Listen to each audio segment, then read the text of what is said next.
Hello, good morning, friends. How are y'all doing today? Happy Tuesday. It is Tuesday. Huzzah. Happy Tarot Tuesday. So we will be catching up today, okay? Missed yesterday.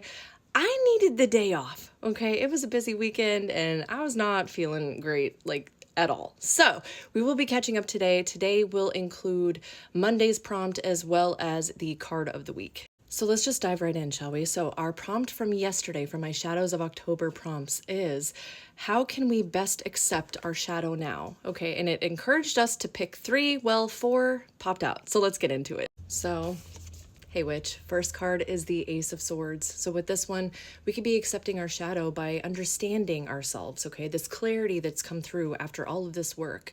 I get the feeling that many of us have had like these aha moments. We're understanding our needs, we're understanding what we want, we're understanding also what we fucking don't want, right? And that clarity has led to just a little more acceptance with our shadow. Now, not everybody's gonna like this second one, but we do have strength here, okay? So I feel like strength is coming in reminding us that, yes, sometimes our shadow can feel like a beast, but it's also something that helps us really dive into this layer of compassion for others, as well as compassion for ourselves.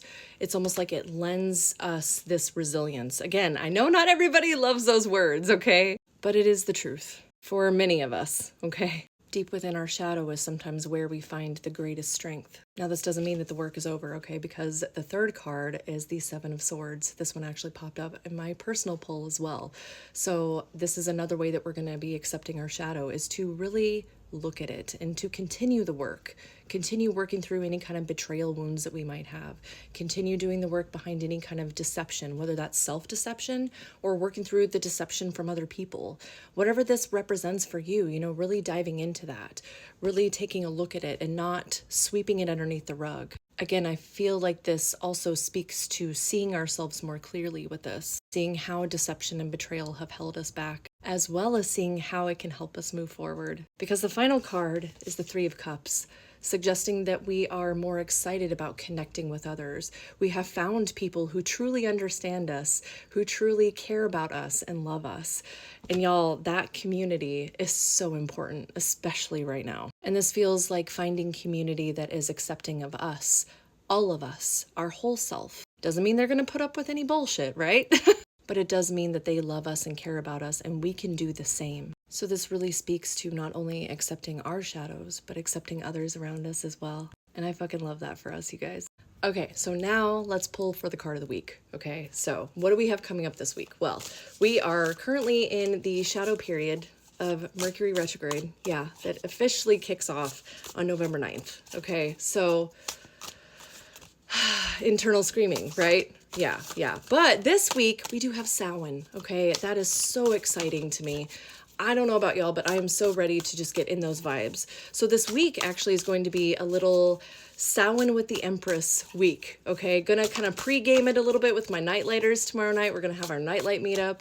And then the evening of the 30th, at 8 p.m. Eastern, I do believe, we're going to be doing a guided live meditation, okay? And all of the information and all this can be found at that clickable space, okay?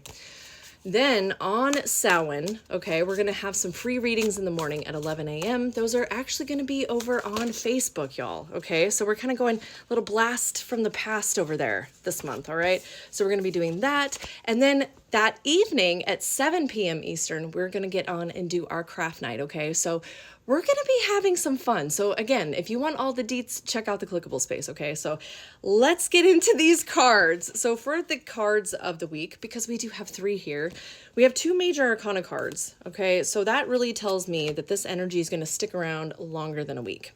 So first up, we have the Magician, all right? Encouraging us to think about what we want to bring into our lives. This is perfect preparation work for Samhain, okay? Remember, Samhain is like our new year, all right? This is when we really need to be thinking about what we want to be doing for the next year, what we want to be, letting go of for the next year. Like, what do we not want to carry with us into the next witchy year, all right? And the Magician is perfect for this because we can be thinking about what we want to bring to life, what we want to create, and then also working through what we want to let go of, okay? What might stand in the way of us creating those things. So then we have the Fool, okay? Suggesting to be ready to start over, to be ready to start fresh, new beginnings, okay? Again, perfect for this Samhain energy.